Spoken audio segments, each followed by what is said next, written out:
जय श्री कृष्ण मित्रों, GN GPSC academy में आपका स्वागत है।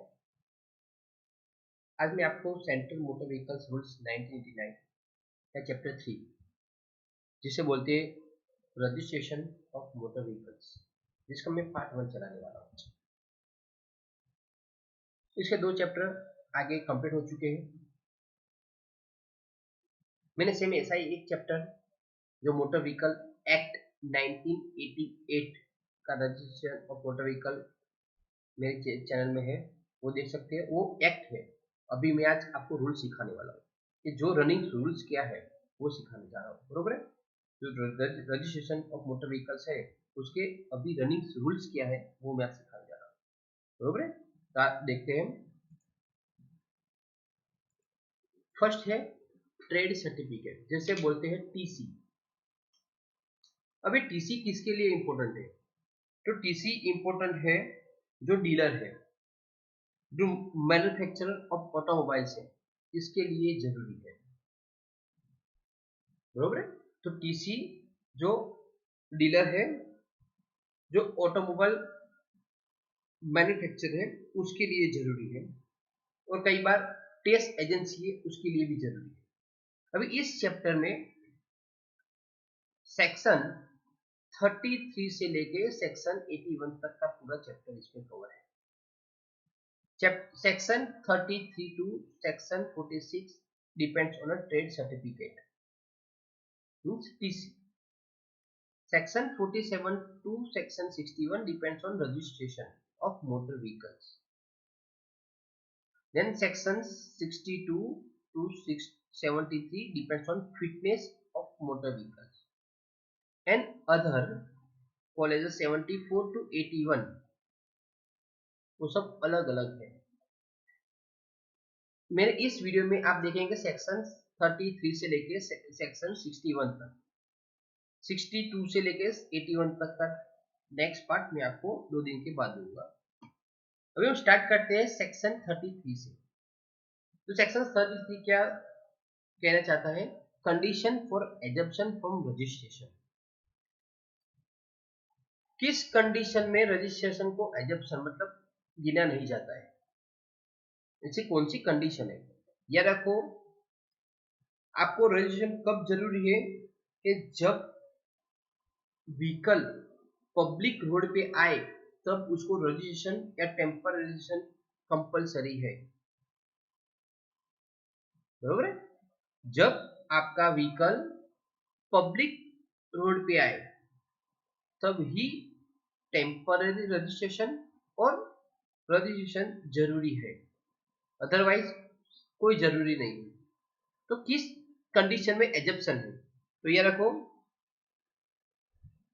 डीलर के वहां स्टॉक में जो व्हीकल है उसके लिए रजिस्ट्रेशन जरूरी नहीं है। इसके सेक्शन 41 में हम देखेंगे कि किस किस कंडीशन में वो जरूरी नहीं है, वो हम आगे देखते हैं। सेक्शन 41 में पूरा दिया है उसमें, बरोबर है। अभी देखते हैं हम section 34। It's depends on TC means trade certificate. अभी ट्रेड सर्टिफिकेट में यह रखो कि जो मैन्युफैक्चरर है, जो डीलर है, उन लोगों को ये ट्रेड सर्टिफिकेट चाहिए, कंपलसरी चाहिए। और ये ट्रेड सर्टिफिकेट कौन इश्यू करता है? तो आरटीओ वाले, बरोबर। आरटीओ ऑफिस और एआरटी ऑफिस ये ट्रेड सर्टिफिकेट इश्यू करते हैं। उसके लिए क्या चाहिए? तो उसके लिए रखो फॉर्म 16 आपको फिलअप करना है। उसके साथ उसकी फी आती है, वो फी पेड करके आपको वो फॉर्म आरटीओ पे देना है, बरोबर। तो आपको क्या मिलेगा? टीसी मिलेगा, मींस ट्रेड सर्टिफिकेट मिलेगा। ये ट्रेड सर्टिफिकेट क्यों रिक्वायर्ड है? तो आप ये ट्रेड सर्टिफिकेट आपके पास होता है तो आप रजिस्ट्रेशन प्रोसेस अपने ऑफिस पे बैठ के ही कर सकते हो, बरोबर है। उसके लिए स्पेशली आरटीओ पे नहीं आना पड़ता है। आरटीओ में खाली ओनली रजिस्ट्रेशन की प्रोसेस करवाने के लिए नहीं, ये ही आना पड़ता है। बाकी आप अपने ऑफिस पे बैठ के ही आप पूरा फॉर्म, वो सारे फॉर्म फिलअप कर सकते हो, बरोबर है। तो ये ट्रेड सर्टिफिकेट इसके लिए जरूरी है। फिर देखते हैं कि ट्रेड सर्टिफिकेट किस किस क्लास ऑफ व्हीकल में मिलते हैं आपको। ऐसा नहीं है कि आपको एक ट्रेड सर्टिफिकेट मिल गया इट मींस आप सब व्हीकल्स सेलिंग कर सकते हो, ऐसा नहीं है। आपको ट्रेड सर्टिफिकेट सब क्लासेस ऑफ व्हीकल के लिए अलग अलग लेना पड़ता है।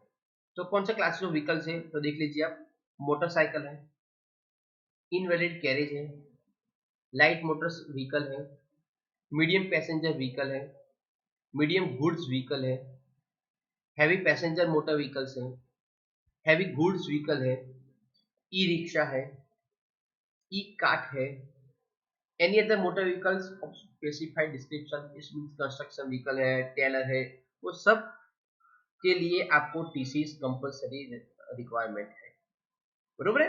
तो ये सब different types of classes of vehicle है जिसके लिए आपको ट्रेड सर्टिफिकेट लेना जरूरी कंपल्सरी है, बरोबर है। अभी आगे देखते हैं हम सेक्शन 35। सेक्शन 35 क्या बोलता है, तो ग्रांट और रिन्यूअल ऑफ ट्रेड सर्टिफिकेट। आपका ट्रेड सर्टिफिकेट आपको मिलने के बाद कई बार आपको रिन्यूअल कराना पड़ता है, तो उसके लिए आपको फॉर्म फिलअप करना पड़ता है। कौन सा, तो फॉर्म 17। यह रखो, एप्लीकेंट के पास एक से ज्यादा सर्टिफिकेट ट्रेड सर्टिफिकेट हो सकते हैं। तो जो फॉर्म 17 है वो किसके लिए है, आपके पास एक से ज्यादा ट्रेड सर्टिफिकेट आपको चाहिए तो फॉर्म 17 फिलअप करना है, बरोबर है। 16 किसके लिए है, तो ग्रांट और रिन्यूअल के लिए है, और 17 इसके लिए आपको एक से ज्यादा सर्टिफिकेट चाहिए क्योंकि आपके पास शोरूम है, आप अपने शोरूम में टू व्हीलर अलग से सेलिंग करते हैं, फोर व्हीलर अलग से सेलिंग करते हैं, तो आपके के पास दो ट्रेड सर्टिफिकेट होने चाहिए। तो ये फॉर्म 17 इसके लिए है कि आपको ट्रेड सर्टिफिकेट ज्यादा है तो आपको दो ट्रेड सर्टिफिकेट चाहिए, इसलिए फॉर्म 17 फिलअप करना पड़ता है। या रखो, रूल्स में इंपोर्टेंट क्या है, तो फॉर्म से कौन से फॉर्म किस जगह पे फिलअप करने है वो इंपोर्टेंट है, बरोबर है। ईच सर्टिफिकेट और ट्रेड सर्टिफिकेट मार्क। या रखो कि आपके पास सर्टिफिकेट है, तो सर्टिफिकेट में क्या होता है, तो आप जब भी फॉर्म फिलअप करते हो स्टार्टिंग में, तो उसमें क्या होता है, एक ट्रेड सर्टिफिकेट का मार्क आता है। और वो मार्क क्या है, तो मैंने आपको एग्जांपल करके दिया है। मैं आपको एक एग्जांपल देता हूँ, GJ01 और फिर नंबरिंग आता है। तो GJ क्या है, means AB represent the state code, बरोबर है। जो फर्स्ट दो डिजिट है वो आपको क्या रिप्रेजेंट करते हैं, तो स्टेट कोड। उसके बाद के जो दो कोड है आपको क्या रिप्रेजेंट करते हैं, तो रजिस्ट्रेशन ऑफ डिस्ट्रिक्ट कोड, बरोबर है। और उसके बाद के जो भी नंबर से वो क्या आपको रिप्रेजेंट करते हैं, तो trade certificate number for the vehicle, बरोबर है। वो आपका ट्रेड सर्टिफिकेट नंबर है, वो आपको देता है, बरोबर है। तो ये भी इंपॉर्टेंट है कि आपको जो ट्रेड सर्टिफिकेट आपके पास है, तो वो ट्रेड सर्टिफिकेट जो नंबरिंग है वो नंबरिंग क्या रिप्रेजेंट करते हैं, तो ये नंबरिंग रिप्रेजेंट करते हैं, बरोबर है। उसके बाद है सेक्शन 36 जिसको बोलते हैं रिफंड।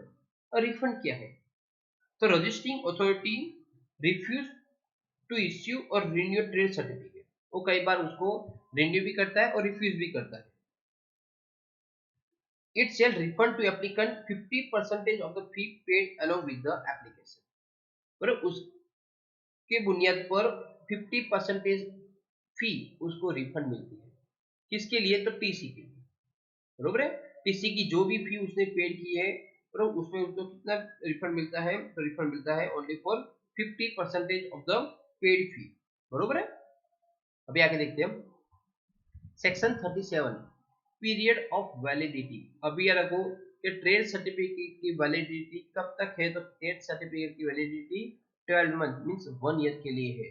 कब से स्टार्ट होती है, तो डेट ऑफ इश्यू और रिन्यूअल, जब वो इश्यू होता है या रिन्यूअल होता है उसके बाद के 1 साल में आपका ट्रेड सर्टिफिकेट की वैलिडिटी कंप्लीट हो जाती है। इसलिए आपको हर साल ये ट्रेड सर्टिफिकेट आपको रिन्यू करवाना पड़ता है, मतलब आपको हर साल आरटीओ पे जाना पड़ता है, बरोबर है। कई बार ऐसा होता है कि आप वहां पे बैठ के काफी नंबर ऑफ व्हीकल सेलिंग करते हैं, लेकिन वो उसका कई बार डॉक्यूमेंट के कारण पर आपका क्या होता है, पेंडिंग ज्यादा बढ़ जाती है। तो यह रखो, तो जब भी पेंडिंग ज्यादा होती है तब आरटीओ वाले आरटीओ ऑफिस में बैठ के आपका ट्रेड सर्टिफिकेट क्या करते हैं, ब्लॉक कर देते हैं। मतलब आप फिर से आगे काम नहीं कर पाओगे, बरोबर है। इसीलिए आपको हर बार जो भी व्हीकल सेलिंग करते हैं उसका काम रेगुलर बेस पे करना चाहिए, बरोबर है। अभी आगे देखते हैं हम section 38 issue of duplicate certificate. यार देखो कई बार ऐसा होता है कि आपका सर्टिफिकेट गुम गया है या डिस्ट्रॉय हो गया है, तो आपको फॉर्म 18 फिलअप करना पड़ता है। फॉर्म 18 फिलअप करने के बाद आप उसकी जो फी होती है वो फी पेड करने के बाद जो रजिस्टरिंग अथॉरिटी है उसको वो फॉर्म दे दो, तो वो चेक करके आपको डुप्लीकेट सर्टिफिकेट इश्यू करते हैं। डुप्लीकेट सर्टिफिकेट जब भी आपके पास इश्यू होता है तो उसमें क्लियरली मार्क लगा हुआ होता है, उसमें लिखा हुआ डुप्लीकेट, बरोबर है। वो उसमें स्पष्ट मार्क लिखा हुआ होता है, उसमें स्पष्ट लिखा हुआ होता है डुप्लीकेट सर्टिफिकेट, बरोबर है। तो डुप्लीकेट सर्टिफिकेट की वैलिडिटी कितनी होती है, तो 1 साल के लिए, जब से इश्यू होता है तब से 1 साल के लिए। मतलब जो आपका पहला सर्टिफिकेट इश्यू हुआ था तब से स्टार्ट होता है, तो जब 1 साल कंप्लीट हो जाता है तो आपको सर्टिफिकेट कंप्लीट हो जाएगा, उसके बाद आपको नया मिलेगा, बरोबर है। तो ये भी इंपॉर्टेंट है कि जब भी आपका कोई सर्टिफिकेट गुम हो जाए या डिस्ट्रॉय हो जाए तो आप फिर से उसका डुप्लीकेट सर्टिफिकेट करवा सकते हो, लेकिन उसकी वैलिडिटी भी जो पहला सर्टिफिकेट था उसके मुताबिक उसकी निकलेगी, बरोबर है। अभी सेक्शन देखते हैं section 39 use of trade certificate mark and number, बरोबर। अभी ये थोड़ा इंपॉर्टेंट क्यों है, तो ये इंपॉर्टेंट है डिपेंड्स ऑन द ऑटोमोबाइल जो मैन्युफैक्चर है और डीलर है उसके लिए है। तो उसका एक नंबरिंग होता है, क्या होता है उसका एक नंबरिंग होता है, तो नंबरिंग के बेस पे उनको क्या मिलता है, ट्रेड सर्टिफिकेट मिलता है, बरोबर है। कई बार उनको क्या होता है, तो 1 और मोर ज्यादा व्हीकल होते हैं तो उनको बोनाफाइड पोजीशन भी मिल सकता है उसमें, बरोबर है।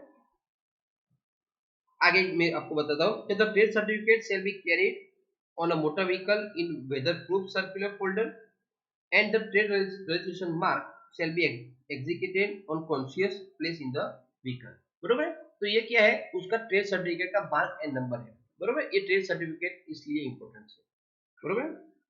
आगे देखते हैं सेक्शन 40। सेक्शन 40 क्या है, तो restriction on use of trade certificate और trade registration mark and number, बरोबर। अभी याद रखो कि रजिस्ट्रेशन का जो भी यूज है वो कौन कर सकता है, कि जो इंसान के नाम पे रजिस्ट्रेशन इश्यू हुआ है वो ही, बरोबर है। वो किसी और को बैठा के भी काम करता है, लेकिन जिम्मेदार कौन है, तो ये जिसके नाम पर ये रजिस्ट्रेशन निकला है टेस्ट सर्टिफिकेट वो जिम्मेदार है। तो वो जिम्मेदार पर्सन है तो वही पर्सन के नाम पर ही निकलेगा। कहीं भी कई बार कोई प्रॉब्लम होता है तो जिम्मेदार कौन होगा, तो जिसके नाम पे ये ट्रेड सर्टिफिकेट है वो जिम्मेदार होगा, बरोबर है। तो ये उसका रिस्ट्रिक्शन है। आगे देखते हैं हम सेक्शन 41। सेक्शन 41 किया मैंने अभी आपको थोड़ी देर पहले बताया था सेक्शन 33 में condition for exemption from registration. तो ये जो 41 है वो डिपेंड्स ऑन दिस सिचुएशन है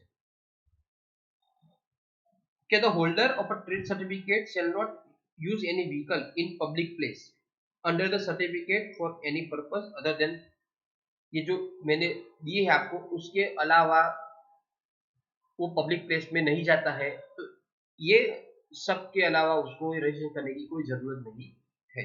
कौन कौन से ऐसे सिचुएशन है जिसमें उसको रजिस्ट्रेशन करने की जरूरत नहीं है, तो याद रखो फर्स्ट फॉर टेस्ट, बरोबर।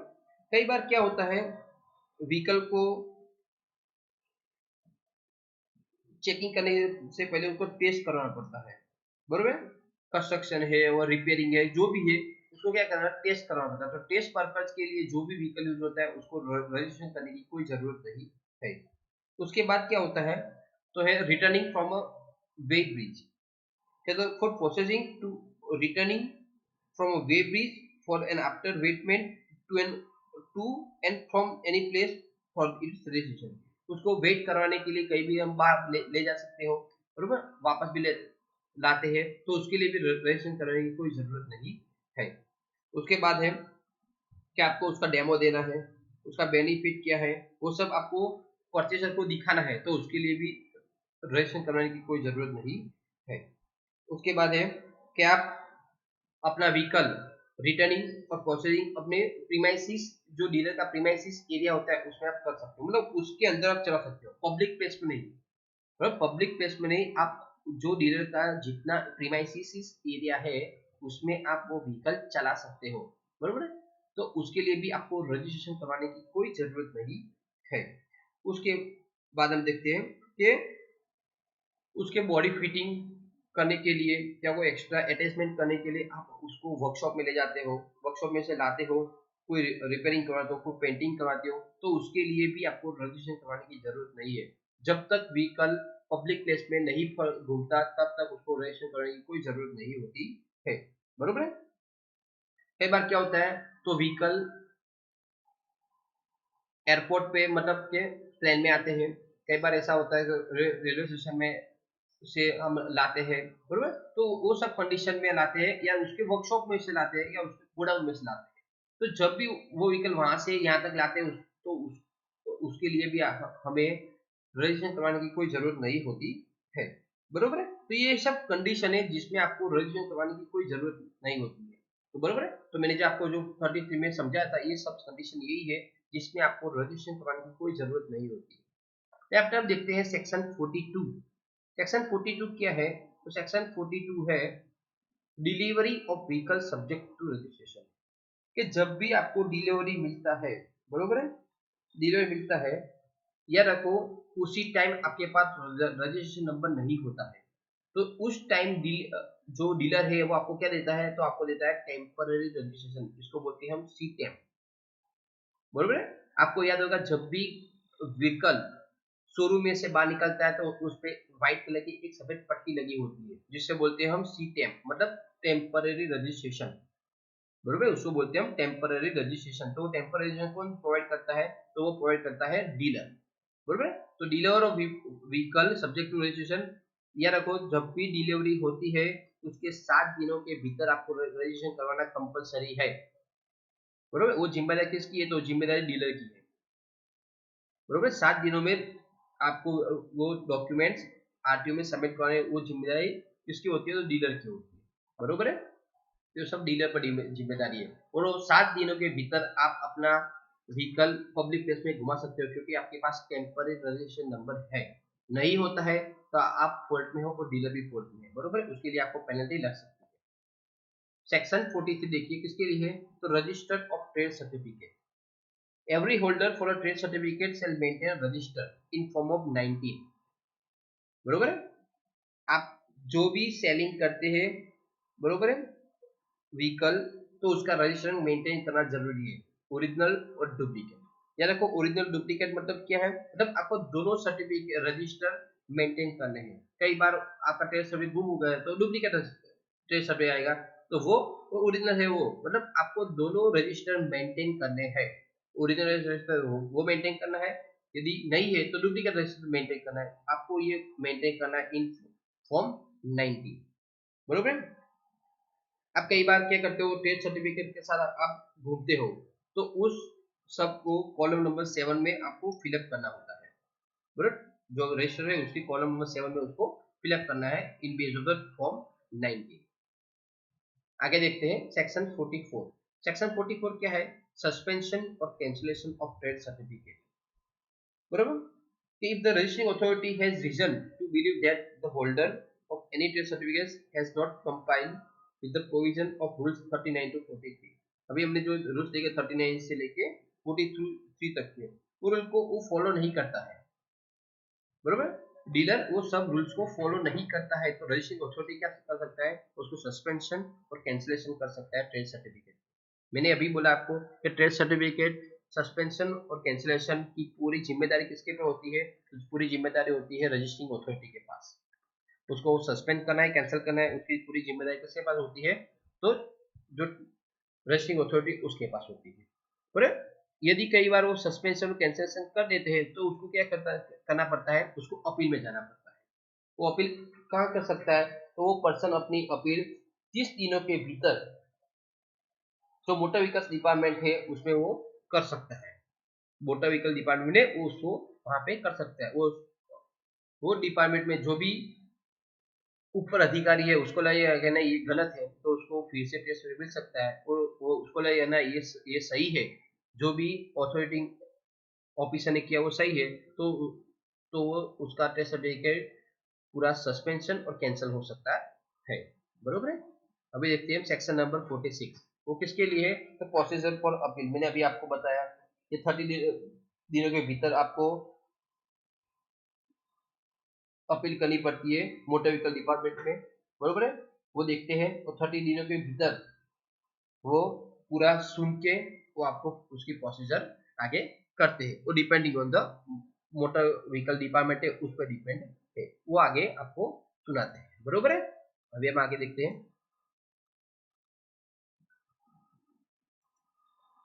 बरोबर है। तो ये अपना फर्स्ट पार्ट था, जिसे बोलते हैं हम ट्रेड सर्टिफिकेट टीसी, जो कि किस पर डिपेंड है, तो depend on only dealer and automobile manufacturer. ये पूरा जिम्मेदार पर्सन डीलर है और ऑटोमोबाइल मैन्युफैक्चरर। हमें उसमें कुछ करना नहीं है। आप जब भी व्हीकल लेते हो तो आपको वो जो जो डॉक्यूमेंट दे मांगता है आपको वो देना है, आपको उसमें कुछ लेना देना नहीं है। बरोबर है? लेकिन क्वेश्चन आ सकते हैं कौन सा सेक्शन कहाँ पे इंपॉर्टेंट है, वो इसमें है। अभी ये सेक्शन है जो रजिस्ट्रेशन, वो सबसे इंपॉर्टेंट है। रजिस्ट्रेशन मीन्स उसके रूल्स क्या है, तो अभी देखते हैं हम section 47, application for registration of motor vehicles. जब भी आप व्हीकल खरीदते हो तो उसका ये फर्स्ट सेक्शन है जिसे बोलते हैं 47। व्हीकल को क्या करना पड़ता है, रजिस्टर करने के लिए फॉर्म फिलअप करना पड़ता है। वो फॉर्म फिलअप कौन करता है, तो डीलर करता है। कौन फिलअप करता है, डीलर करता है। या रखो उसमें फॉर्म कौन कौन से है, तो फॉर्म 20 है जिसे हम बोलते हैं एप्लीकेंट फॉर्म। डीलर जो फॉर्म फिलअप करता है ऑनलाइन, बरोबर, उसमें एक फॉर्म जनरेट होता है जिसे बोलते हैं हम फॉर्म 20। बरोबर है। वो कौन सा फॉर्म है, तो जिसे बोलते हैं एप्लीकेंट फॉर्म, जिसमें क्या होता है पूरी व्हीकल की डिटेल, ओनर का नाम और उसका एड्रेस, वो सब उसमें फिलअप होता है, जिसे बोलते हैं हम एप्लीकेंट फॉर्म। उसके बाद है फॉर्म 21 जिसे बोलते हैं हम सेल सर्टिफिकेट। ये व्हीकल सेल किया है उसका एक सर्टिफिकेट आता है, वो है फॉर्म 21। उसके बाद है फॉर्म 22 जिसे बोलते हैं हम road worthiness. Okay, road worthiness certificate. It means अभी रनिंग में BS6 है, उससे पहले BS4 था। बरोबर है। तो ये सब क्या है, तो रोड वर्दीनेस है। जब भी रजिस्ट्रिंग अथॉरिटी व्हीकल को रजिस्टर करता है तो ये सब पहले ये फॉर्म 22 देखता है कि फॉर्म ये व्हीकल कौन सा है, BS4 है जी BS6 है। बरोबर है। तो ये क्या है, उसका सर्टिफिकेट है, BS4 व्हीकल है या BS6 व्हीकल है, उसका सर्टिफिकेट है।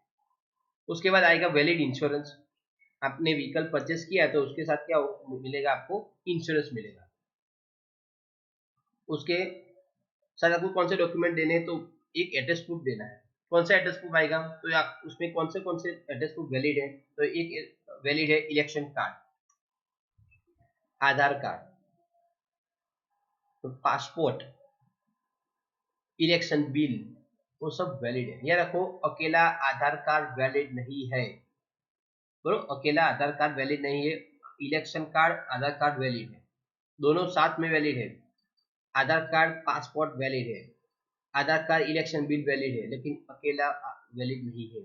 कई बार क्या होता है कि हम कहीं पर रेंट पर रहते हैं, तो उसके लिए क्या चाहिए हमें, तो उसका जो रेंट का करार होता है वो करार चाहिए। बरोबर, रेंट का क्या चाहिए, करार चाहिए, और उसके साथ साथ आपका कोई भी एक एड्रेस प्रूफ चाहिए। बरोबर है। तो ये सब इंपॉर्टेंस है। बरोबर, कि कौन कौन से डॉक्यूमेंट आपको रजिस्ट्रेशन के लिए चाहिए। उसके साथ मिलेगा, क्या मिलेगा आपको, टेम्पररी रजिस्ट्रेशन नंबर मिलेगा। क्या मिलेगा, टेम्पररी रजिस्ट्रेशन नंबर मिलेगा आपको, ये भी इंपॉर्टेंट है। और उसके साथ आएगा इनवॉइस बिल आएगा, वो ओरिजिनल होगा। बरोबर, तो ये सब डॉक्यूमेंट इंपॉर्टेंस है for the registration of the vehicle. आपको वो डॉक्यूमेंट ओनली डीलर को देने हैं, बाद में डीलर 7 दिनों के भीतर वो पूरे डॉक्यूमेंट के साथ कहाँ पे जाएगा, तो RTO पे जाएगा। किसके लिए, तो आपके व्हीकल के रजिस्ट्रेशन के लिए। बरोबर, ये डॉक्यूमेंट कंपलसरी चाहिए उसको। ये डॉक्यूमेंट ऑनलाइन फिलअप भी करने हैं और ऑनलाइन अपलोड भी करने हैं। और ऑनलाइन अपलोड कैसे होने चाहिए, तो क्लीन होना चाहिए, जैसे कि वो RTO वाले वहां पे वो डॉक्यूमेंट खोले तो पूरा डॉक्यूमेंट दिखना चाहिए, क्लीन दिखना चाहिए। बरोबर है। तो ये भी इंपॉर्टेंट है हमारे लिए, कौन कौन से डॉक्यूमेंट चाहिए, कौन सा फॉर्म इंपॉर्टेंट है, वो भी इंपॉर्टेंट है। बरोबर है। कई बार ऐसा होता है कि आपने व्हीकल इंपोर्टेड व्हीकल लिया है, कहीं बाहर से व्हीकल मंगवाया है, मतलब from the out of India से मंगवाया है। तो आउट ऑफ इंडिया से आप मंगवाते हो तो आपके पास क्या क्या डॉक्यूमेंट चाहिए, तो उसके ऊपर डॉक्यूमेंट चाहिए proof of fitment of FASTag. ये व्हीकल वहां से आया, उसका एक फास्टैग आता है, वो उस पर होना चाहिए। देन आप इंडियन हो तो आपके पास क्या होना चाहिए, प्रूफ ऑफ सिटीजनशिप होनी चाहिए। आपको ये व्हीकल इंडिया में रजिस्टर करवाना है तो ये पहला इंपॉर्टेंट है, प्रूफ ऑफ सिटीजनशिप। आपके पास आप इंडियन हो, ऐसा आपके पास कोई प्रूफ है, बरोबर, ये भी इंपॉर्टेंट है कि क्या चाहिए डॉक्यूमेंट्स। और एक और डॉक्यूमेंट है जिसे बोलते हैं proof of legal presence in India in addition to proof of residence in case of foreigners.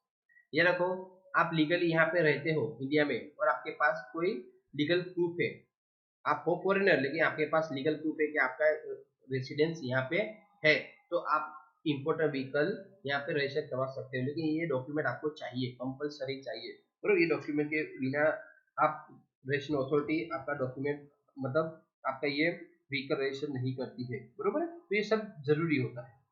उसके साथ एक इम्पोर्टेंस है कि रोड वर्दीनेस सर्टिफिकेट किसमें आता है, तो 22 के लिए जो भी ये इश्यू होता है तो उसमें 22 सर्टिफिकेट कई बार ई रिक्शा और ई कार्ड के लिए भी चलता है, बरोबर है। तो क्योंकि उसमें BS4 BS6 नहीं आती है, इसलिए तो ई कार्ड जो आता है, ई रिक्शा और ई कार्ड, उसके लिए भी फॉर्म 22 कंपलसरी है, बरोबर है। तो ये सब सब क्या है, एक कंपलसरी डॉक्यूमेंट है जो आपको कंपलसरी चाहिए ही, उसके भी बुनियाद पर ही आपका व्हीकल रजिस्टर होता है, बरोबर है। तो रजिस्ट्रेशन की प्रोसेस की सिंपल प्रेजेंटेशन थी। आफ्टर सेक्शन 48 जिसे बोलते हैं हम issue of certificate of registration, issue of certificate of registration, बरोबर। क्या क्या होता है उसमें, तो जब भी आपका ये पूरा डॉक्यूमेंटेशन कंप्लीट हो जाता है, मतलब फिनिश हो जाता है, तब वो पूरे डॉक्यूमेंट कहाँ पे सबमिट होते हैं, तो आरटीओ पे सबमिट होते हैं, बरोबर। आरटीओ पर सबमिट होते हैं। आरटीओ वाले ये पूरे डॉक्यूमेंट किसमें चेक करते हैं, तो पूरे डॉक्यूमेंट को किसमें चेक करते हैं, तो ऑनलाइन चेक करते हैं, बरोबर। ऑनलाइन चेक करते हैं, वाहन सॉफ्टवेयर में ऑनलाइन चेक करते हैं, बरोबर। उसमें आप उन लोगों को क्या डालते हैं, ओनली उसका जो नंबर होता है वो नंबर डालते हैं, तो आपका व्हीकल की पूरी इंफॉर्मेशन उसमें आ जाती है। आपने जो जो डॉक्यूमेंट इसमें अपलोड किए वो डॉक्यूमेंट सब चेक करते हैं, बरोबर। वो कंप्लीट है तो आपको रजिस्ट्रेशन सर्टिफिकेट मिल जाता है, बरोबर है। तो उसकी भी एक वैलिडिटी है, उसके भीतर ही आपको मिलता है। या रखो वो पूरी वैलिडिटी कितनी है, तो 30 डेज है, बरोबर। 30 डेज के भीतर वो पोस्ट में आपके घर पे आ जाता है, बरोबर है। अभी उसमें है कि फॉर्म 23 क्या है, तो फॉर्म 23 क्या है, तो आरसी बुक है। जो पहले बुकलेट आती थी, आपको शायद आपने कई बार देखा होगा कि पहले बुक आती थी, आरसी बुक पहले क्या होती थी, बुकलेट। और बुकलेट खुद क्या है, तो फॉर्म 23 है। अभी क्या है, तो फॉर्म 23A है, जो आरसी बुक आती है स्मार्ट कार्ड में। तो अभी कौन सा फॉर्म फिलअप करना है आपको स्मार्ट कार्ड के लिए, 23A, बरोबर। तो ये सब फॉर्म फिलअप करने उसके साथ आपको ये सब मिलता है, मतलब आपको इंपॉर्टेंस क्या है ये मैं आपको समझा रहा हूँ, ये सब रिक्वायरमेंट डॉक्यूमेंट्स है। Then you have to see the section number 49 जिसे बोलते हैं हम registration records to be kept by the registering authority।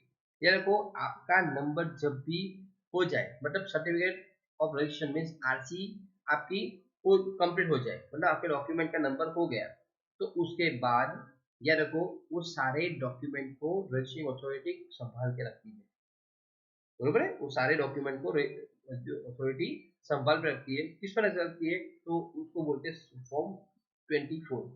Form 24 क्या है, तो permanent register of motor vehicles है। एक रजिस्ट्रेशन है, उसमें आपका वो नंबर कंप्लीट हो गया, मतलब आपका नंबर, आपका आरसी का नंबर आ गया, तो वो नंबर क्या करते हैं, संभाल के रखते हैं, बरोबर है। वो परमानेंट रजिस्टर है जिसमें वो नंबर संभाल के रखते हैं। मतलब जो सेक्शन 49 है वो भी एक इम्पोर्टेंट है फॉर द रजिस्टरिंग अथॉरिटी। कई बार कई साल के बाद कुछ प्रॉब्लम होता है तो पूरे डॉक्यूमेंट संभाल के रखते हैं, उसको कई बार काम आते हैं, बरोबर। अभी तो क्या होता है, अभी तो सारे डॉक्यूमेंट्स ऑनलाइन है, तो कोई प्रॉब्लम नहीं होता है। लेकिन जो डॉक्यूमेंट ऑनलाइन नहीं अवेलेबल मिलते, तो वो डॉक्यूमेंट आपको हार्ड कॉपी में मिल जाते हैं, इसलिए कंपलसरी है फॉर्म 24 जिसे बोलते हैं permanent register of motors vehicles. Okay, bye आगे चेक चेक करते हैं हम सेक्शन 50। सेक्शन 50 क्या है, form and manner of display of registration marks on the motor vehicles. आपका नंबर, आपका रजिस्ट्रेशन नंबर कंप्लीट हो गया, मतलब रजिस्ट्रिंग अथॉरिटी ने वो पूरे डॉक्यूमेंट सबमिट करवा लिए और आपका नंबर आ गया।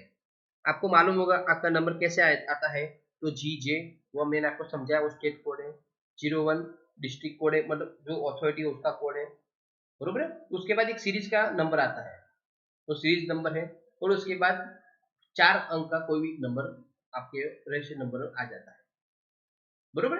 तो वो नंबर गिनने के बाद जो डिस्प्ले है, मतलब वो डिस्प्ले मोटरसाइकिल पे कैसे लगती है और कौन सी प्लेट पे आती है, या रखो अभी तो आपको मालूम होगा कि अभी तो क्या है, तो HSRP गवर्नमेंट ने कंपलसरी कर दी है, बराबर। HSRP गवर्नमेंट ने कंपलसरी कर दी है। पहले क्या होता था, रजिस्टर करके आपका नंबर जो हो गया तो आप क्या करते हैं, बाहर जाके कहीं पर भी नंबर प्लेट लगा सकते थे, लेकिन अभी ऐसा नहीं है, आपको कंपलसरी आरटीओ पे HSRP लगवानी पड़ती है। अभी HSRP है क्या, HSRP है क्या, बरोबर। तो याद रखो, तो HSRP में जो प्लेट है वो सॉलिड है, HSRP में जो प्लेट है वो एकदम सॉलिड है, बरोबर। वो किससे बनी हुई है, तो याद रखो वो 1.0 mm एल्यूमिनियम ऑफ DIN 1745 या DIN 1783 और ISO 7591 के मटेरियल से बनी हुई है, जिसे बोलते हैं हम HSRP, और जिसे हम बोलते हैं HSRP, वो इससे बनी हुई है। तो ये प्लेट का क्या है डिस्क्रिप्शन था, ये क्या था, प्लेट का डिस्क्रिप्शन था, जो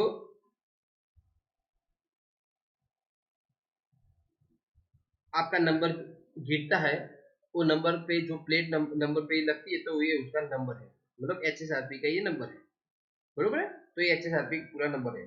सब आपके पास नंबर है GJ018 XX, बरोबर, XX, फिर 4 टाइम्स 0, तो वो सब नंबर है। वो नंबर क्या होता है, तो नंबर जो भी आता है वो नंबर उसमें लगा होता है, मतलब जिसे हम बोलते हैं HSRP। वो जो प्लेट पे लगता है तो वो प्लेट की थिकनेस कितनी हो जाएगी, तो ये प्लेट की थिकनेस है, बराबर। ये उसका मटेरियल है, ये मटेरियल के कोड है DIN 1745, DIN 1783 और ISO 7591, उसका मटेरियल। उसकी जो बॉर्डर एज है, जो प्लेट की बॉर्डर एज है, वो क्या होती है, कॉर्नर से राउंड अप होती है, जिससे इंजरी नहीं होती है, बराबर। आप देखना एक बार, कई बार बैठ के एक बार क्लियरली देखना कि वो प्लेट कैसी है। आपके पास नया व्हीकल है, आपके व्हीकल पे HSRP लगी हुई, तो देखना वो उसकी बॉर्डर और जो उसकी एज है वो राउंड अप होती है, जो इंजरी नहीं होती है। और एक्यूरेसी कितनी होती है, तो 10 mm का उसका राउंड अप होता है, बरोबर है। वो उसकी जो बॉर्डर है वो एम्बोज होती है, उसकी जो बॉर्डर है वो एम्बोज करके देते हैं। और जो प्लेट होती है वो किसके लिए सुटेबल है, तो सुटेबल होता है हॉट स्टैंपिंग, क्योंकि उस पर क्या होता है, हॉट स्टैंपिंग होता है, और वो रिफ्लेक्टिव होता है। और उसकी गारंटी कितने साल की होती है, तो 5 साल की होती है, बरोबर। कई साल पहले प्रॉब्लम था, कई साल पहले प्रॉब्लम था कि एक साल में उसकी प्लेट वाइट हो जाती है, लेकिन अभी जो मटेरियल यूज करते हैं वो मटेरियल काफी अलग है, इसलिए वो क्या करते हैं, हॉट स्टैंपिंग करते हैं। और जो रिफ्लेक्टिव शीट होती है वो उसकी गारंटी कितने साल की होती है, तो 5 साल की होती है, बरोबर।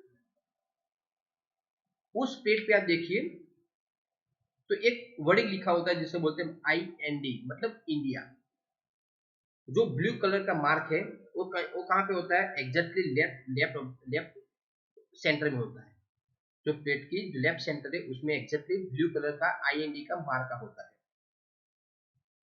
जो वो लेटर है वो कितना होता है, 1/4 of the size of the letter, जो पूरे लेटर की साइज होती है उसके 1/4 साइज की वो होता है, बरोबर है।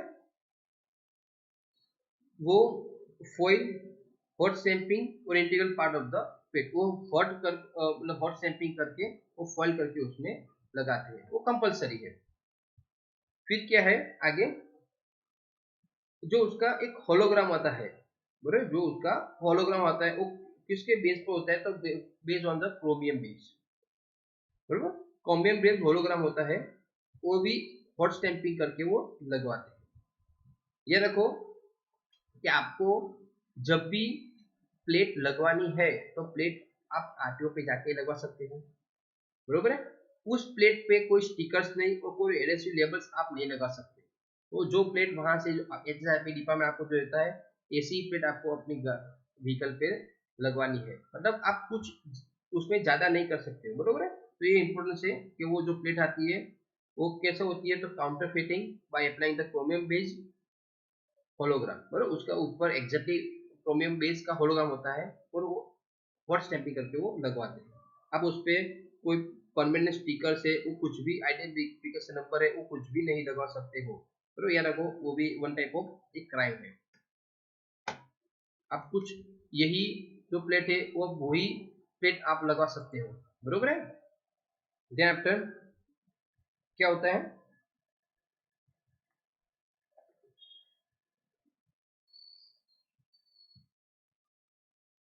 कि ये जो रेशम प्लेट है, मतलब टू रेशम प्लेट, एक फ्रंट साइड आती है, एक रेयर साइड आती है, बरोबर है। दो रेशम प्लेट होती है, एक आगे होती है, एक पीछे होती है। उसके अलावा एक थर्ड रेशम प्लेट आती है, बरोबर। आपने कई बार देखा होगा गाड़ी पे लगाई हुई है।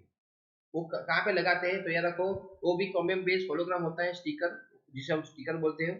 और वो कहाँ पे फिट करते हैं, exactly left hand side of the windshield of the vehicle. आप लेफ्ट हैंड साइड में जब बैठते हो, आप जब व्हीकल ड्राइव करते हो तो उसके ऊपर देखना, एग्जैक्टली कॉर्नर पे वो होलोग्राम लगाया हुआ होता है।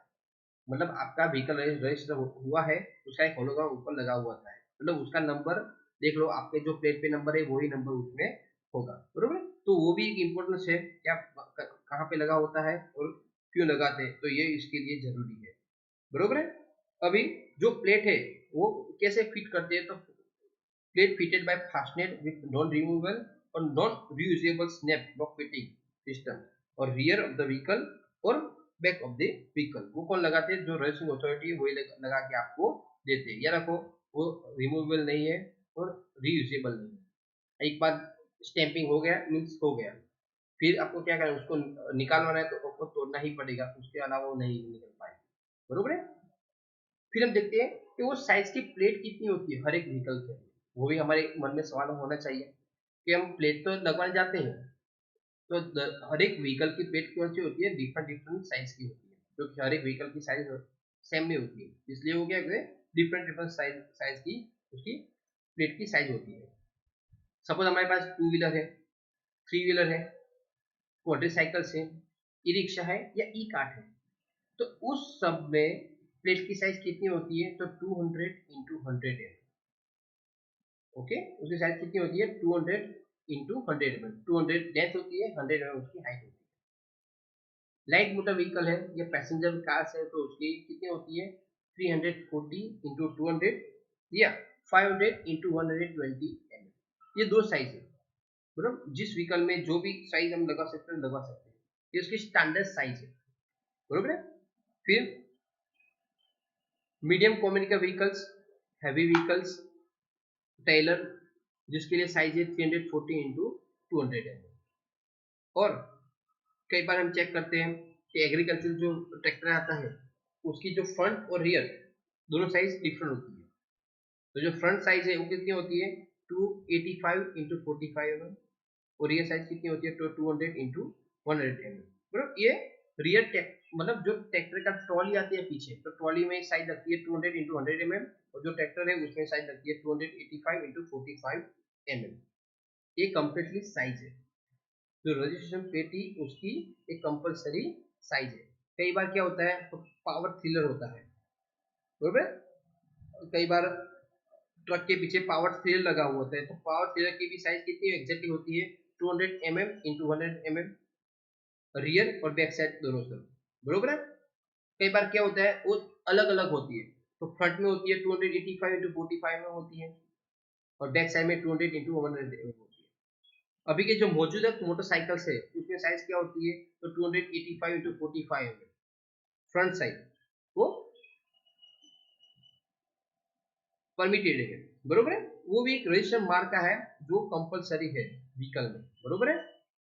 तो ये सब क्या उसका एग्जैक्टली डायमेंशन था, मैं आपको बताया।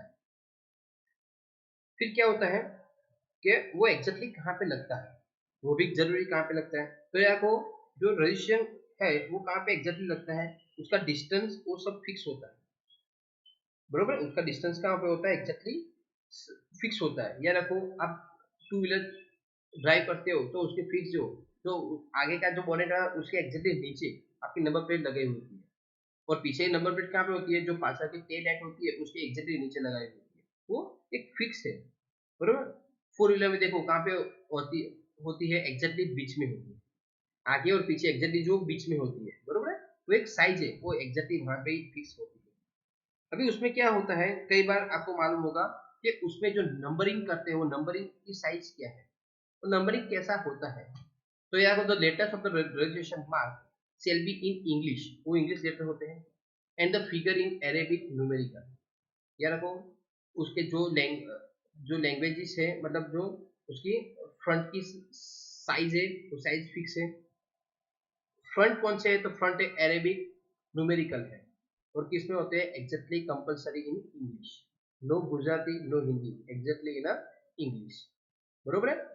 अभी जो ट्रांसपोर्ट व्हीकल है उसमें नंबर प्लेट कैसी होती है और अदर व्हीकल में कौन सी रहती है, तो ये रखो जो ट्रांसपोर्ट व्हीकल से उसमें प्लेट के नंबर होते हैं ब्लैक, बरोबर, ब्लैक नंबर होते हैं ब्लैक से, और उसका बैकग्राउंड कैसा होता है, तो येलो होता है।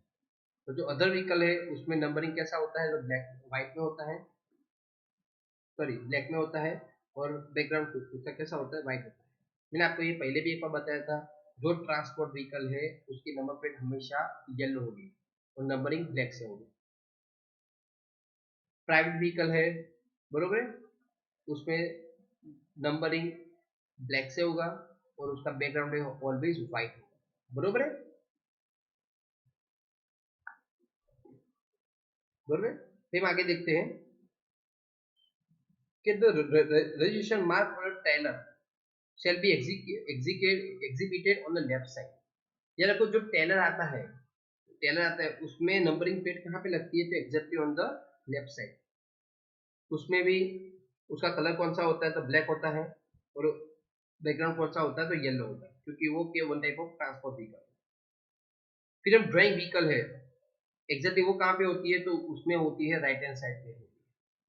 ड्राइंग व्हीकल में कहाँ पे होती है, exactly on the right side, right hand side होती है। तो उसमें भी क्या होता है, ब्लैक कलर होता है, ब्लैक कलर से नंबरिंग होता है, और उसकी जो प्लेट होती है वो कैसी होती है, तो retro reflective type of yellow background, बरोबर है, retro reflective type of yellow background. वो येलो बैकग्राउंड और जो ट्रांसपोर्टिकल में होता है वो दोनों अलग अलग है, क्योंकि वो थोड़ा चमकता है, ज्यादा चमकता है, जो ड्राइंग व्हीकल है वो ज्यादा चमकता है, क्योंकि कई बार क्या होता है, जैसे हम कई बार व्हीकल बिगड़ जाता है तो उसे टॉइंग करने के लिए जो व्हीकल यूज होते हैं, तो ये व्हीकल है ड्राइंग व्हीकल, बरोबर है। आगे देखते हैं हम कि बैटरी व्हीकल है, बरोबर, बैटरी ऑपरेटेड व्हीकल है, उसमें रजिस्टर मार्क कैसा होता है, तो ये याद रखो कि उसमें रजिस्टर मार्क होता है, उसकी ऑलवेज प्लेट कैसी होती है, तो ट्रांसपोर्ट व्हीकल है तो उसकी प्लेट होती है येलो बैकग्राउंड में, सॉरी दोनों में बैकग्राउंड कैसा होता है, ग्रीन होता है, ट्रांसपोर्ट हो या नॉन ट्रांसपोर्ट हो। लेकिन जो ट्रांसपोर्ट व्हीकल है तो उसमें नंबरिंग होता है येलो कलर से, और प्लेट होती है ग्रीन कलर का बैकग्राउंड होता है। और नॉन ट्रांसपोर्ट व्हीकल है तो उसमें व्हाइट नंबर लिखा हुआ होता है और उसका बैकग्राउंड होता है ग्रीन नंबर, बरोबर। वी अब देख लीजिए हमारे पास तीन कलर की प्लेट है, ग्रीन, येलो और व्हाइट, बरोबर है। तो ये तीन उसमें कलरिंग डिफरेंट डिफरेंट है, वो आपको चेक करने के कौन कौन से कलर है, बरोबर है। ये सब इंपॉर्टेंट है, क्यों इंपॉर्टेंट है कि कई बार कैसे भी क्वेश्चन आ सकते हैं, बरोबर है। तो आप उसमें ये सब देख सकते हैं। फिर आगे हम देखते हैं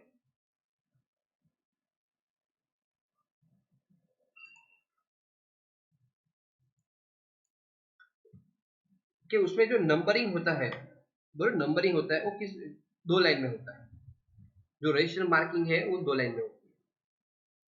क्या क्या होता है उसमें, स्टेट कोड होता है, रजिस्ट्रिंग अथॉरिटी का कोड होता है, बरोबर है, वो फर्स्ट लाइन में आ जाता है, GJ01 और GJ18 वो फर्स्ट लाइन में आ गया।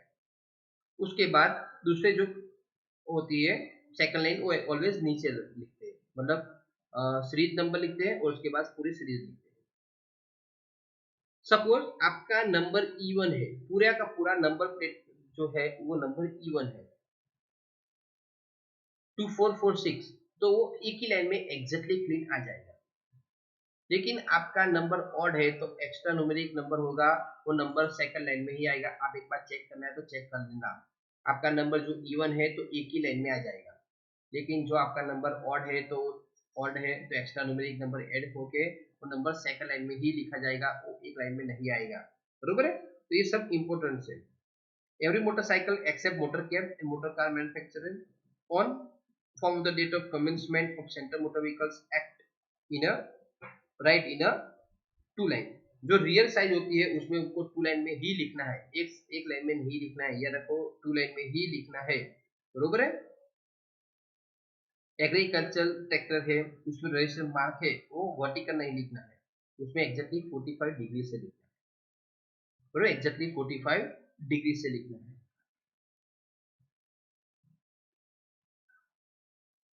हाइड्रोलिक टेलर है, एग्रीकल्चरल ट्रैक्टर है, कूलर ट्रैक्टर है, वो सब में याद रखो आपका जो बेस है उसका नंबर भी अलग आएगा, पीछे जो है उसका नंबर भी अलग होगा। बरोबर है। ट्रैक्टर है तो ट्रैक्टर में ट्रॉली और ट्रैक्टर दोनों का नंबरिंग अलग अलग रजिस्ट्रेशन नंबर होता है, एक नहीं है, दोनों अलग अलग है। वो एक हम करते हैं लेकिन दोनों का रजिस्ट्रेशन नंबर कौन सा होता है, अलग अलग होता है। बरोबर है। अभी देखते हैं सेक्शन 51। सेक्शन 51 क्या है, तो size of letters and numerals of the registration mark. जो रजिस्ट्रेशन मार्क में जो नंबरिंग लिखा हुआ होता है, लेटर होता है, लेटर की साइज कितनी होती है। बरोबर है। हर एक व्हीकल में वो नंबरिंग साइज अलग अलग होती है। सपोज हमारे पास मोटरसाइकिल है या थ्री व्हीलर है या इनवैलिड कैरेज है, तो यह रखो फ्रंट साइज में, मतलब जो पीछे है तो पीछे उसका साइज क्या होगा, तो उसकी हाइट होगी 35 mm, थिकनेस होगी 7 mm। ओके, एक बार फिर से मैं बोल देता हूँ। मोटरसाइकिल, थ्री व्हीलर और इनवैलिड कैरेज आपके पास है तो उसका जो रियल नंबरिंग है या वो लेटर, उसका जो ए बी जो लेटर है उसकी हाइट कितनी होगी, 35 होगी, उसकी थिकनेस कितनी होगी तो 7 mm होगी, और उसकी बीच में स्पेस कितना होगा तो एग्जैक्टली 5 mm होगा। बरोबर।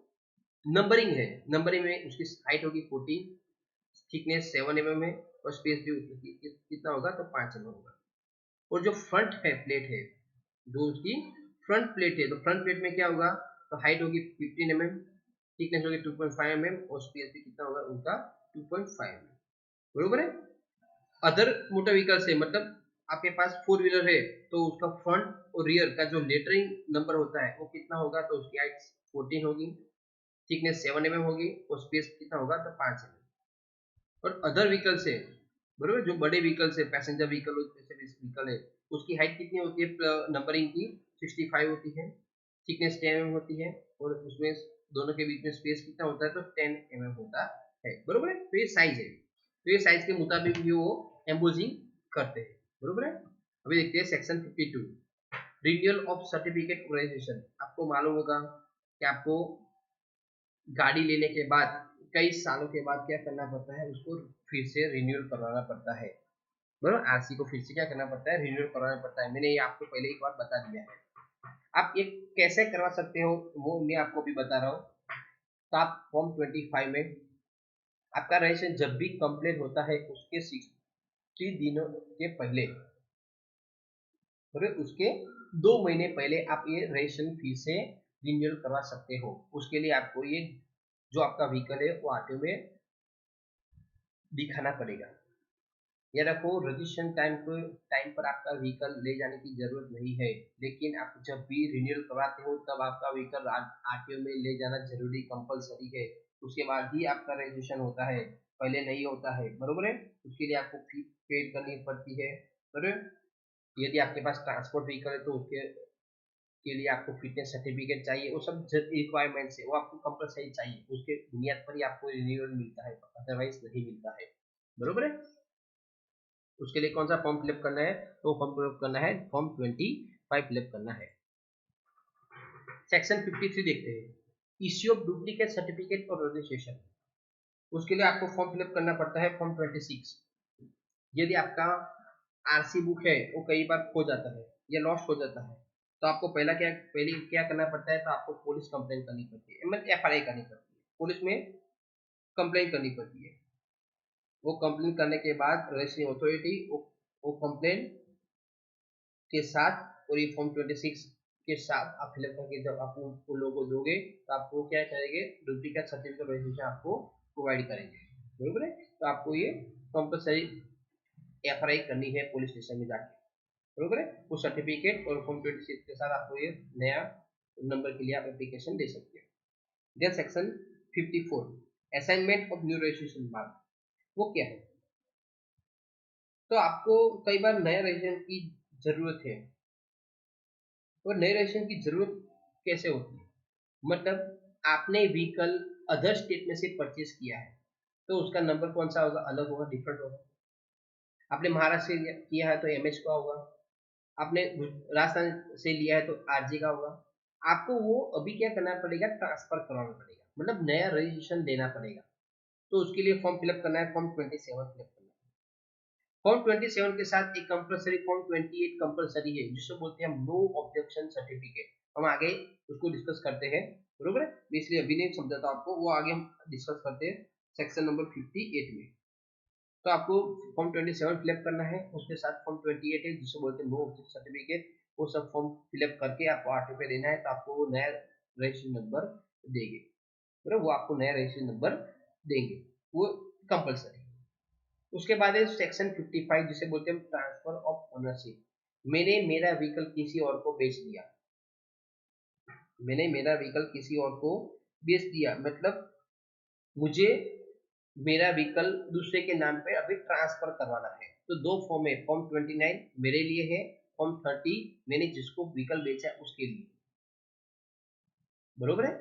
फॉर्म 29 मेरे लिए है कि मैं क्या करता हूँ, उसे लिख के देता हूँ कि मैं मेरे व्हीकल उसे बेच रहा हूँ, बरोबर है।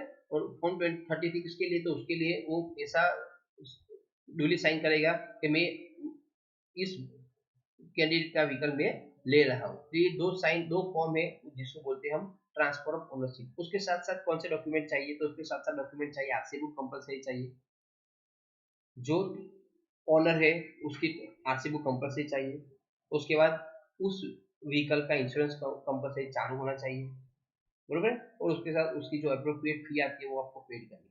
वो कंपलसरी डॉक्यूमेंट्स है, वो आपको कंपलसरी चाहिए चाहिए और चाहिए, उसके बुनियाद पर ही ओनरशिप ट्रांसफर होती है, बाकी नहीं होती है, बरोबर है। आपको ट्रांसफर ट्रांसफर करनी है तो ये कंपलसरी है, ये आपको डॉक्यूमेंट चाहिए। ये रखो फॉर्म 29 जो ओनर है वो, फॉर्म 30 किसके लिए, जो व्हीकल को परचेस करता है उसके लिए है। उसके साथ आपको आरसी बुक चाहिए, जो बुक का ओनर है उसकी, उसके साथ इंश्योरेंस चाहिए, आपको चालू कंपलसरी चालू चाहिए, और उसकी जो फी आती है वो फी पेड करके आपको वो व्हीकल को ट्रांसफर करा सकते हो। ये रूल्स है। फॉर्म सेक्शन 56 देख लीजिए कौन सी है, तो transfer of ownership on death of owner of the vehicle. अभी ये क्यों इंपॉर्टेंट है, कई बार जो ओनर है उसकी मृत्यु हो जाती है, बरोबर, फादर है तो उसकी मृत्यु हो गई, तो व्हीकल किसके नाम पे होगा, तो ये रखो। तो वो व्हीकल फर्स्ट किसके नाम पे होगा, तो वो फर्स्ट व्हीकल उसकी वाइफ, मतलब अपनी मदर के नाम पे होगा, बरोबर है। उसकी वाइफ है, वो फर्स्ट ओनर है, वो उसको ट्रांसफर होगा। यदि वो चाहती है कि नहीं वो व्हीकल मुझे नहीं, मेरे बेटे पे ट्रांसफर करना है, तो वो ड्यूली साइन करके दे सकती है कि मुझे ये व्हीकल मेरे नाम पे नहीं मेरे बेटे के नाम पे ड्यूली साइन करवानी है। ऐसा आपको देती है लिख के, तो आप वो व्हीकल अपने सन के नाम पे डायरेक्टली करवा सकते हो, अदरवाइज नहीं करा सकते, बरोबर। उसमें कौन सा फॉर्म फिलअप करना पड़ता है, तो उसके साथ फिलअप करना पड़ता है फॉर्म 31।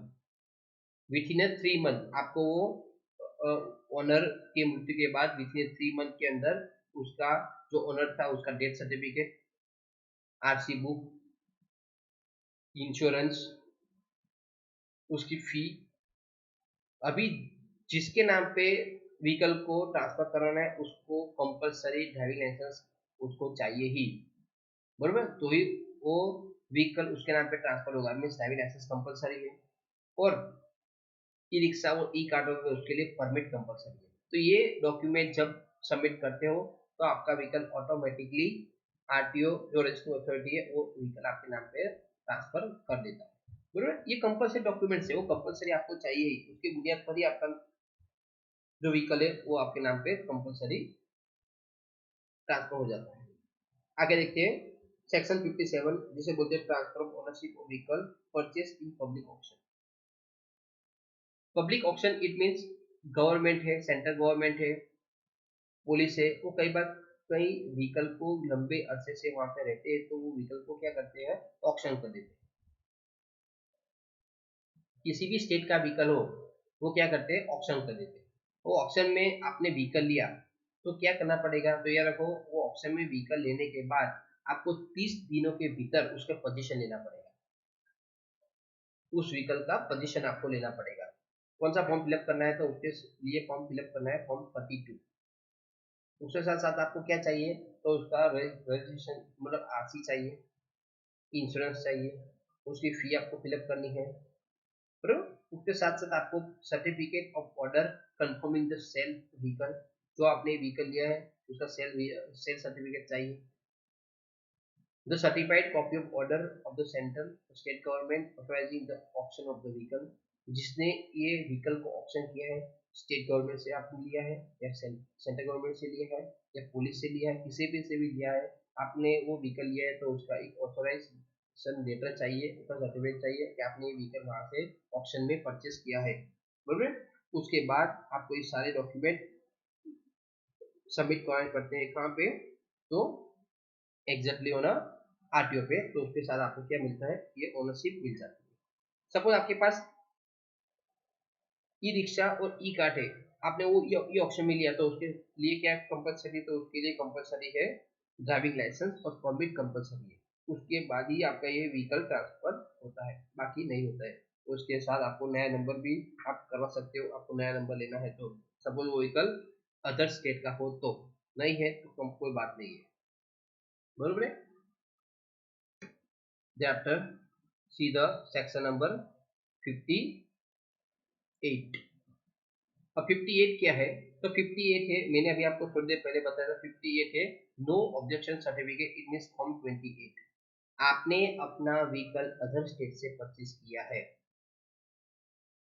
तो अदर स्टेट में से परचेज किया तो आपको अपने स्टेट में उसको रजिस्ट्रेशन करवाना है, तो ये कंपलसरी नो ऑब्जेक्शन सर्टिफिकेट चाहिए। नो ऑब्जेक्शन सर्टिफिकेट किस पे मिलता है, तो आपको फॉर्म 28 के जरिए मिलता है। बरोबर। उसके लिए क्या क्या डॉक्यूमेंट कंपलसरी है, तो सर्टिफिकेट ऑफ रजिस्ट्रेशन मींस आपको आरसी बुक कंपलसरी है, इंश्योरेंस कंपलसरी है उसका, evidence of payment of motor vehicle tax up to date, आपने जब भी ये परचेज किया है तब तक का आपका जो टैक्स है वो उस डेट तक का कंप्लीट होना चाहिए, उसका पेमेंट कंप्लीट होना चाहिए, मतलब कोई रिमेनिंग नहीं होना चाहिए। यदि आपके पास ट्रांसपोर्ट व्हीकल है तो नो टैक्स पे फॉर सर्टेन पीरियड और certificate from the tax of collecting authority, आपको कलेक्टिंग अथॉरिटी के पास लिख के लाना पड़ता है कि आपका अभी तक का कोई भी टैक्स रिमेनिंग नहीं है, पूरा टैक्स आपने पेड किया हुआ है, तो ये उसको बोलते हैं नो ऑब्जेक्शन सर्टिफिकेट। बरोबर है। तो ये नो ऑब्जेक्शन सर्टिफिकेट इसके लिए ही है कि आपका कोई टैक्स बाकी नहीं है, वो सब कोई बाकी नहीं, उसके लिए ये है। तो याद रखो, तो ट्रांसपोर्ट व्हीकल में कंपलसरी है। बरोबर। ट्रांसपोर्ट व्हीकल में कंपलसरी है, तो ये ट्रांसपोर्ट व्हीकल के लिए मैक्सिमम पैसेंजर व्हीकल है या गुड्स व्हीकल है, तो उसमें ये कंपलसरी आपको नो ऑब्जेक्शन सर्टिफिकेट चाहिए चाहिए चाहिए। या रखो नो ऑब्जेक्शन सर्टिफिकेट मैक्सिमम कैसे आता है, तो पोस्ट में आता है, बरोबर, नहीं आता है तो ईमेल आता है। बरोबर। तो उसका एक रूल्स है कि नो ऑब्जेक्शन सर्टिफिकेट आएगा उसी अथॉरिटी पे आएगा, तो मैक्सिमम पोस्ट से आएगा या ईमेल में आएगा। बरोबर है। तो आपको यही चेक करना है वो आ गया है कि नहीं आ गया है। बरोबर। अभी आगे देखते हैं हम सेक्शन 59। सेक्शन 59 क्या है, तो सेक्शन 59 है चेंज इन रेसिडेंस। आपने अपना रेसिडेंस चेंज करवाया है, आपको आरसी बुक में अपना रेसिडेंस का एड्रेस चेंज करवाना है, तो आप क्या करोगे, तो उसके साथ फॉर्म फिलअप करना है, फॉर्म 33 फिलअप करना है। फॉर्म 33 फिलअप करना है और उसके साथ के बस क्या चाहिए, एक आरसी चाहिए और जो आपने जिस एड्रेस पे चेंज करवाना है उसका एड्रेस प्रूफ चाहिए। बरोबर। वो दो आप दोगे तो आपका आरसी बुक ऑटोमेटिकली वो रेसिडेंस एरिया पे चेंज हो जाएगा। सेक्शन 60 किसके लिए है, तो endorsement of hire purchase agreements, मतलब आपने अपना व्हीकल लिया है, वो लोन लेके लिया है, लीज लेके लिया है। बरोबर। तो आपका जो रजिस्ट्रेशन सर्टिफिकेट आरसी बुक में है, उसमें उसका ओनर कौन होगा, तो जिसने आपको लोन दिए वो होगा। तो आपको वो ऐड करवानी है तो फॉर्म 34 फिलअप करना है। यदि आपको वो टर्मिनेट करवानी है तो फॉर्म 35 फिलअप करना होता है, बरोबर। ये दो कंडीशन है, आपको एंडोर्समेंट करवाना है तो फॉर्म 34 डिलीट फिलअप करना है, और उसको टर्मिनेट करनी है तो फॉर्म कौन सा फिलअप करना पड़ता है, तो फॉर्म फिलअप करना पड़ता है 35। बरोबर, ये दो फॉर्म है आपको जो लोन है वो आपको रिमूव करवानी है या ऐड करवानी है, तो ये दो फॉर्म फिलअप करने पड़ते हैं, बरोबर है। यदि आपका रजिस्ट्रेशन न्यू है, फ्रेश है, तो आपको 36 फॉर्म भरना पड़ता है, उसके साथ एप्रोप्रिएट फी भरनी पड़ती है, बरोबर है। यदि आपका व्हीकल रिफ्यूज हो गया है, मतलब आपने लोन लेके व्हीकल लिया था, आपने लोन पे नहीं किया, तो क्या करेगा, आप लोन जिसने दी थी वो फाइनेंसर और व्हीकल को ले जाएगा अपने वहां पे और किसी और को बेच देगा। तो जो किसी और को बेचेगा तो आपको 30 फॉर्म फिलअप करना है। कौन सा फॉर्म फिलअप करना है, फॉर्म 37 फिलअप करना है, बरोबर। तो इसके लिए फॉर्म 37 है, बरोबर। अभी मेरे नेक्स्ट लेक्चर में आप देखेंगे सेक्शन 62 से लेके सेक्शन 81 तक। आपने वीडियो में देखा, थैंक यू सो मच। आपको अच्छा लगे तो कमेंट करना, कोई भी प्रॉब्लम हो तो मुझे कभी भी आप कमेंट कर सकते हैं। Thank you.